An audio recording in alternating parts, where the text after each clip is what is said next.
ಶ್ರೀ ಗುರುಭ್ಯೋ ನಮಃ. ಹರಿ ಓಂ. ಎಲ್ರಿಗೂ ನಮಸ್ಕಾರ. ಭಾಗವತ ಕಥಾಧಾರೆಯಲ್ಲಿ ಇವತ್ತು ಉಷಾ ಅನಿರುದ್ಧರ ವಿವಾಹದ ಬಗ್ಗೆ ನಾನು ಕಥೆಯನ್ನು ಹೇಳ್ತಾ ಇದ್ದೇನೆ. ಬಲಿಚಕ್ರವರ್ತಿಯ 100 ಮಂದಿ ಮಕ್ಕಳು, ಅದರಲ್ಲಿ ಬಾಣಾಸುರನೇ ದೊಡ್ಡವನು. ಇವನು ಮಹಾಶಿವಭಕ್ತ. ಶೋಣಿತಪುರದ ರಾಜನಾಗಿರ್ತಕ್ಕಂಥವನಿಗೆ 1000 ತೋಳುಗಳು ಇದ್ದವು. ಇವನು ಮಹಾರುದ್ರನು ತಾಂಡವ ನೃತ್ಯ ಮಾಡ್ತಿದ್ದಾಗ ತನ್ನ 1000 ತೋಳುಗಳಿಂದ ವಾದ್ಯಗಳನ್ನ ನುಡಿಸ್ತಾನೆ. ರುದ್ರ ಸಂತೋಷನಾಗ್ತಾನೆ. ನೀ ಕೇಳಿದ್ದನ್ನು ನಾನು ನಿಂಗೆ ಕೊಡ್ತೀನಿ, ಏನು ಬೇಕು ಕೇಳು ಅಂತ ಹೇಳಿದಾಗ ಇವನು ಹೇಳ್ತಾನೆ, ಭಗವಂತ ನನ್ನ ನಗರದ ರಕ್ಷಕನಾಗಿದ್ದು ನನ್ನನ್ನು ಕಾಪಾಡು ಅಂತ ಕೇಳ್ಕೊಳ್ತಾನೆ. ಶಿವ ಒಪ್ಕೊಂಡ್ಬಿಡ್ತಾನೆ. ಅಂದಿನಿಂದ ಶಿವ ಶೋಣಿತಪುರದ ರಕ್ಷಕನಾಗ್ತಾನವನು. ಇದರಿಂದ ಇವನ ಅಹಂಕಾರ ಬೆಳೀತಾ ಹೋಯಿತು. ಯಾರ್ದು? ಇವೊಂದು ಬಾಣಾಸುರಂದು ಅಹಂಕಾರ ಹೆಚ್ಚಿತು. ಇವನಿಗೊಂದು ಚಟ ಇತ್ತು. ಸದಾ ನನ್ನ 1000 ತೋಳುಗಳಿಂದ ಯಾರನ್ನ ಬೇಕಾದರೂ ಹೊಡೆದು ಕುಟ್ಟು ಪುಡಿ ಮಾಡಿಬಿಡ್ತೀನಿ ಅಂತಕ್ಕಂಥ ಅವನಿಗೆ ನಾಶ ಮಾಡಾಕ್ಬಿಡಬೇಕು ಅಂತ ಅವನಿಗೊಂದು ತುಡಿತಾ ಇತ್ತು.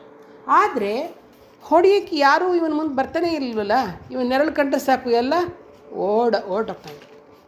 ದೇವತೆಗಳು ಕೂಡ ಅವಸ್ಕೊಂಬಿಡೋರು ಇವನು ನೋಡಿದ್ರೆ. ಬಾಣಾಸುರ ತನ್ನ ತೋಳುಗಳ ತೀಟ ತೀರಿಸ್ಬೇಕಲ್ಲ ಅವನಿಗೆ. ಇವಾಗ ಅದನ್ನು ಹೊಡೆಯೋದೊಂದು ಹುಚ್ಚಿಡ್ಕೊಂಬಿಟ್ಟಿದೆಯಲ್ಲ. ಅದಕ್ಕೆ ಏನು ಮಾಡ್ತಿದ್ದ, ಬೆಟ್ಟ ಗುಡ್ಡಗಳನ್ನೇ ಗುದ್ದಿ ಪುಡಿ ಮಾಡ್ತಾಯಿದ್ದ. ದಿಗ್ಗಜಗಳನ್ನು ಓಡಿಸ್ದ. ಕಡೆಗೊಂದ್ಸಲಿ ಹೊಡೆಯೋಕ್ಕೆ ಬಡಿಯೋಕ್ಕೆ ಏನೂ ಉಳಿದಿಲ್ಲ ಅಂತ ಅನ್ನಿಸ್ಬಿಡ್ತು. ಕೊನೆಗೆ ಅವನು ಶಿವನ ಮುಂದೆ ನಿಂತ್ಕೊಂಡು ಗೋಳಾಡ್ತಾನೆ, ಸ್ವಾಮಿ ನೀನೊಬ್ಬನ ಹೊರತಾಗಿ 3 ಲೋಕಗಳಲ್ಲಿ ನನಗೆ ಸಮಾನರಾಗಿರ್ತಕ್ಕಂಥವ್ರು ಯಾರೂ ಇಲ್ಲ. ಈ 1000 ತೋಳುಗಳು ಕೇವಲ ಅಲಂಕಾರಕ್ಕೆ ಮಾತ್ರವೇ ಹೊರತು ಅವುಗಳಿಗೆ ಕೆಲಸವೇ ಇಲ್ವಾಗ್ಬಿಟ್ಟಿದೆಯಲ್ಲಪ್ಪ ಅಂತ ಕೇಳ್ತಾನೆ. ಈಶ್ವರನಿಗೆ ಇವನ ಅಹಂಕಾರ ನೋಡಿ ಕೋಪ ಬರುತ್ತೆ. ಎಲೆಲ್ಲ ಎಂಥ ಅಹಂಕಾರಿ ಇವನು, ನಿಂಗೆ ಯಾರೂ ಸಾಟಿ ಇಲ್ಲ, ನನ್ನೊಬ್ಬನ ಹೊರತಾಗಿ ಅಂತ ಬೀಗ್ತಾ ಇದೆಯಾ? ನನಗೆ ಸಮಾನವಾಗಿರ್ತಕ್ಕಂಥ ಬಲಶಾಲಿ ಹುಟ್ಟು ಬರ್ತಾನೆ, ನೋಡ್ತಾ ಇರು, ಅವನೇ ನಿನ್ನ ಕೊಬ್ಬನ್ನು ಮುರಿತಾನೆ ಅಂತ ಹೇಳಿ, ನಿನ್ನ ರಥದ ಧ್ವಜವು ಮುರಿದು ಬಿಡುತ್ತೋ ಅಂದು ಆ ಶತ್ರು ಬರ್ತಿದ್ದಾನೆ ಅಂತ ತಿಳಿದುಕೋ ಅಂತ ಹೇಳಿಬಿಡ್ತಾನೆ. ಈ ಮಾತನ್ನು ಕೇಳಿ ಬಾಣಾಸುರನಿಗೆ ಭಯ ಆಗಬೇಕಿತ್ತು. ಆದರೆ ಅವನ ಅಹಂಕಾರದ ಮಧ್ಯದಲ್ಲಿ ತೇಲ್ತಿದ್ನಲ್ಲ, ಹಾಗೆ ಕುರುಡ ಆಗಿಬಿಟ್ಟಿದ್ದ ಅವನು. ಅವನಿಗೆ ಸಂತೋಷವೇ ಆಗೋಯ್ತು. ನನ್ನ ಈ 1000 ತೋಳುಗಳಿಗೆ ಕೆಲಸ ಸಿಗುತ್ತೆ ಅಂತ ಆ ಶತ್ರು ಬರೋ ದಿವಸನೇ ಕಾಯ್ತಾ ಕೂತ್ಕೊಂಡ್ಬಿಟ್ಟ. ಈ ಬಾಣಾಸುರನ ಮಗಳು ತ್ರಿಲೋಕ ಸುಂದರಿ. ಅವಳ ಹೆಸರೇ ಉಷೆ ಅಂತ. ಅವಳು ಮುಂಜಾನೆ ಮಲಗಿದ್ದಾಗ ಒಂದು ಕನಸು ಕಾಣ್ತಾಳೆ. ಶ್ಯಾಮಲ ವರ್ಣದ ಪೀತಾಂಬರಧಾರಿಯಾಗಿರ್ತಕ್ಕಂಥ ಕಮಲ ನಯನನಾದ ಯಾವ ಹೆಣ್ಣನ್ನೂ ಮೋಹದಲ್ಲಿ ಕೆಡವಬಲ್ಲಂಥ ಸುಂದರಾಂಗನೊಬ್ಬ ಅವಳ ತುಟಿಗಳ ಮೇಲೆ ಹೂಮುತ್ತ ನಿಂತು ಹೊರಟು ಹೋಗ್ತಾನೆ ಅಂಥ ಕನಸು ಕಾಣ್ತಾಳೆ.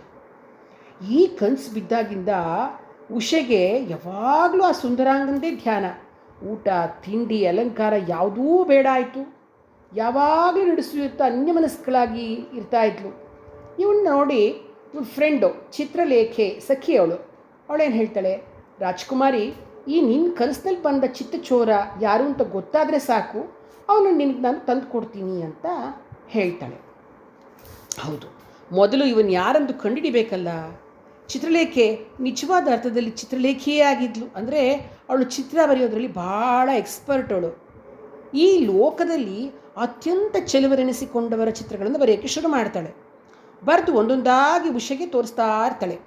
ವಸುದೇವ, ಬಲರಾಮ, ಶ್ರೀಕೃಷ್ಣ, ಪ್ರದ್ಯುಮ್ನ, ಹೀಗೆ ಒಬ್ಬೊಬ್ಬರ ಭಾವಚಿತ್ರವನ್ನು ಬರೆದು ತೋರಿಸ್ತಾ ಹೋಗ್ತಾಳೆ.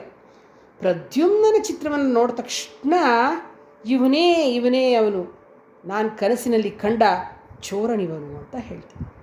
ಆಗ ಚಿತ್ರಲೇಖೆ ಹೇಳ್ತಾಳೆ, ಇವನು ರತಿದೇವಿಯ ಪತಿಯಾಗಿರ್ತಕ್ಕಂಥ ಮನ್ಮಥ, ಕೃಷ್ಣನಿಗೆ ರುಕ್ಮಿಣಿಯರಲ್ಲಿ ಜನಿಸ್ತಕ್ಕಂಥವನು.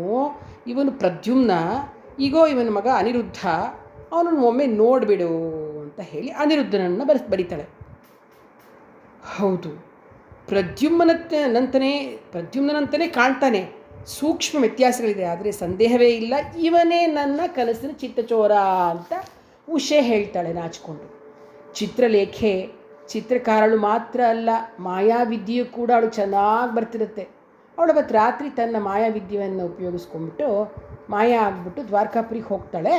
ಅರಮನೆಯಲ್ಲಿ ತನ್ನ ಕೋಣೆಯಲ್ಲಿ ಹಂಸತೂಲಿಕಾ ತಲ್ಪದಲ್ಲಿ ಗಾಢ ನಿದ್ರೆಯಲ್ಲಿರ್ತಕ್ಕಂಥ ಅನಿರುದ್ಧನನ್ನು ಮಂಚದ ಸಮೇತ ಎತ್ಕೊಂಡು ಬಂದು ಉಷೆಯ ಬೆಡ್ರೂಮ್ನಲ್ಲಿ ಇಟ್ಟುಬಿಡ್ತಾಳೆ. ಅನಿರುದ್ಧನ್ ಬೆಳಗಾಗ್ತಾ ಇದ್ದ ಹಾಗೆ ಎಚ್ಚರ ಆಗುತ್ತೆ. ನೋಡಿದ್ರೆ ಪಕ್ಕದಲ್ಲಿ ಯಾರೋ ಪರಸ್ತ್ರೀ ಇದ್ದಾಳೆ. ಇಲ್ಲಿ ಒಂದು ಮಾತು ಹೇಳಬೇಕು. ಕೃಷ್ಣ ರುಕ್ಮಿಣಿಯರ ಮಗ ಪ್ರದ್ಯುಮ್ನ ತನ್ನ ಸೋದರ ಮಾವ ರುಕ್ಮಿಯ ಮಗಳಾಗಿರ್ತಕ್ಕಂತಹ ರುಗ್ಮವತಿಯನ್ನು ಅವನು ಮದುವೆ ಆಗಿರ್ತಾನೆ. ಹಾಗೆ ಅವರ ಮಗನಾದ ಅನಿರುದ್ಧ ರುಕ್ಮಿಯ ಮೊಮ್ಮಗಳಾಗಿರ್ತಕ್ಕಂಥ ರೋಚನ ಅನ್ನೋಳನ್ನ ಮದುವೆ ಮಾಡಿಕೊಂಡಿರ್ತಾನೆ. ಅನಿರುದ್ಧ ರೋಚನೆಯರ ಮಗ ವಜ್ರ ಯದುವಂಶವನ್ನು ಮುಂದುವರಿಸಿರ್ತಾನೆ.